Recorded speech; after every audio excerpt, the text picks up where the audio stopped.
we're just about to wrap up this conversation, but it wouldn't be a proper conversation if we don't look at the 2017 election. It's a very close election going by the latest opinion polls.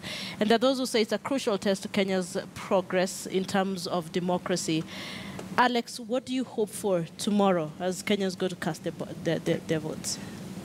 What I hope for tomorrow is that the people's voices will be heard across the country, from small villages to the big cities, that Kenyans will speak honestly, without coercion, and without the risk of disenfranchisement, and say who and how they want this country going forward. They've had 60 days of campaign, intense campaign, to listen to the people who've presented themselves up and down the ticket, from the MCA to the president. And now it is their chance to go in there and basically make a decision, hoping that there's been some communication and there's some issues that have come out. What is important for them? How important is the economy for them? Do they care that there are no medicines in the hospitals? Do they care that the country is knit well with infrastructure? Do they care that they have affordable education? Do they care that their kids and the young people of this country can actually find work? I think these are the issues that must be on the ballot. And all of this ethnic mobilization, all of that should now cease tomorrow. The country should go into this very sober, reflective quietness as everybody approaches the ballot and basically casts their vote to make their voices heard. That's what you hope for tomorrow. That's what I hope for tomorrow, and peacefully. And I want to say that, look, if just for the reason of mischief and malice you want to cause chaos, I will be on the side of the law enforcement people. They will deal with you if you just want to cause chaos. If for nothing else, just vote peacefully. If there are issues that are being raised that are legitimate, let's have a record of those, and those must be addressed expediently. But if anybody's just out there to just cause mayhem, I love this country very much. Don't mess with my country. Yeah, the president also said we have a whole generation to leave this country for. So absolutely, guys, you can't don't mess with my country. Ambassador, first of all, you worked at former ECK.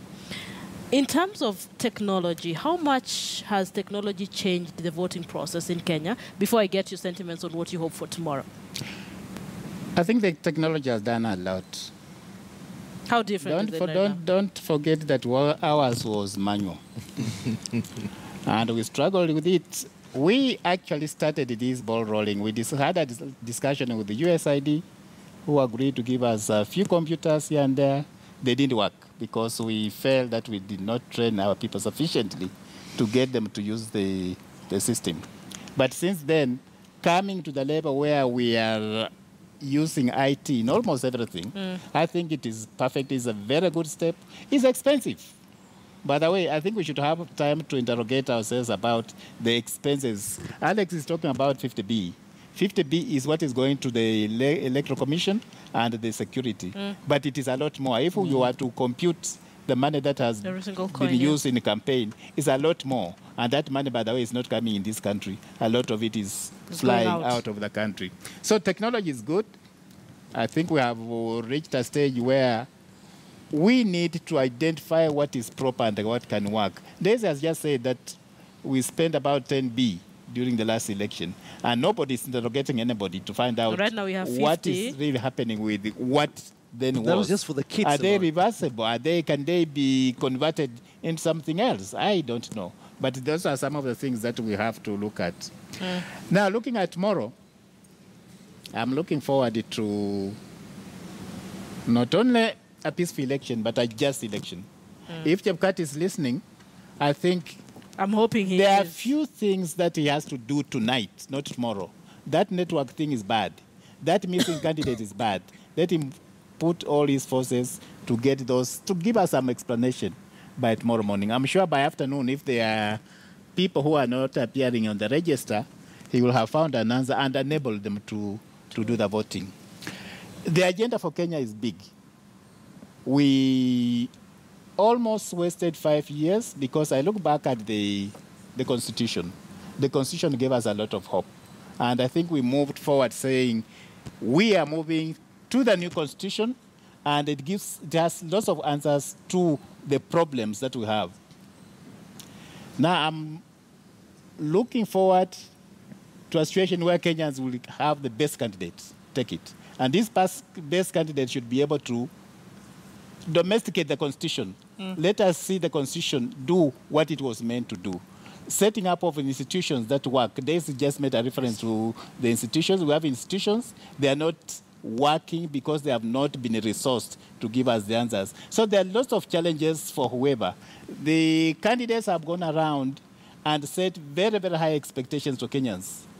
I don't know, but I think they have to make effort to meet those expectations. I don't know how it will be done, given that we are told our coffers are almost empty. Daisy, how many hours? 7 hours to the election? For me, I really just would call upon my fellow Kenyans to vote peacefully. I actually hope that a true expression of the will of the people will be manifested in the process, because in every process there are winners, there are losers. I'm hoping that we are going to see a manifestation of some of those national values and principles that are enshrined in our Constitution, where people refuse to be compromised, where people refuse to do the wrong thing, you know, just because they have been paid to do it or because they want to give unfair advantage, but that we will let the chips fall where they may, and that people will accept the process. If people have challenges, I hope that people will be calm. We see how best to resolve those challenges, that IBC will really step up, and that they will prove that all the suspicion was nothing more than just suspicion, that they were really up to the task. I hope that the Kims will work, that the EVIDs will Everything will work. That I really hope that, you know, there will be as little technological challenges as possible. I'm hoping that some of the things that Kenyans are anticipating by way of mischief in terms of being able to circumvent their decision or their ability to make that decision will not happen. And that Kenya, we really just need to move on. I mean, it's really very sad that every 5th year, our country becomes paralyzed. By extension, the region becomes paralyzed. We are held hostage by a process that actually should be a normal process of Kenyans making an expression of who they want as their representatives. But it has been made such a high-stakes affair. People don't invest. For a year, people have been adopting a wait-and-see attitude. People have fled. I mean, I was surprised when we were in our office complex. It was like being at work on a weekend. Oh, have you tried driving? I know there's no traffic. You know, I mean, but this is why should we be so afraid of a process that is part of our democratic being as a nation? So we really, these are things that we must begin to interrogate as Kenyans. And I like what Ambassador has said. We promulgated a new constitution. I mean, 7 years down the line, you wouldn't even believe that we have a new constitution. We have seen, you know, blatant disregard of the laws, the rule of law, you know, misuse of resources. And I think that it's very sad that we are still having those kinds of conversations when Kenya should have actually moved to a different level. So for me, this is also a test of us as Kenyans to see if really Kenyans have moved on. Because remember that we have institutions, and I think that a big up to the judiciary. The judiciary have really stepped up as an institution, you know, as an institution to assure Kenyans that they are neutral arbiters. And I think never mind the political jibes that have been, you know, been thrown at them, the judiciary have really stepped up. And we should have confidence in the judiciary as an institution. So if people are aggrieved, nobody should take the law into their hands. And I want to agree and associate completely with Alex's sentiments. Anybody who wants to create mischief for the sake of mischief should really be dealt with the full force of the law, including politicians. Listen, that's a good place to end this conversation. Thank you so much. Daisy Amdanyi, Ambassador Jack Tumo, and Dr. Alex Aweti. Thank you so much for your time. It's been, what, 2 hours? Very nice 2 hours talking about this 2017 general election. How many hours? 7 hours. But then it would not be nice if we end this show without me telling you what Barack Obama has said, the former U.S. president. He says, I urge Kenyan leaders to reject violence and incitement, respect the will of people, urge security forces to act professionally and neutrally, and work together no matter the outcome. I urge all Kenyans to work for an election and aftermath that is peaceful and credible, reinforcing confidence in your new constitution and the future of your country. Any disputes around the election should be resolved peacefully through Kenya's institutions and the rule of law. So that is the message from former U.S. President Barack Obama, son of this soil. Hope, probably wishing us well as we count down 7 hours. 7 hours to the general election. People, thank you so much for your time. This has been Kivumbi 2017. Thank you for watching. Remember, we are covering this election for you in a way only we can, and the coverage is non-stop. We have a whole team that wakes up with you. We have a whole team that will keep an eye on what's happening at night. And we have a whole team that will look at the voting process tomorrow.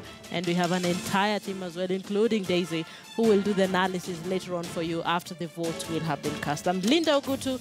Have a good night. We'll see you tomorrow.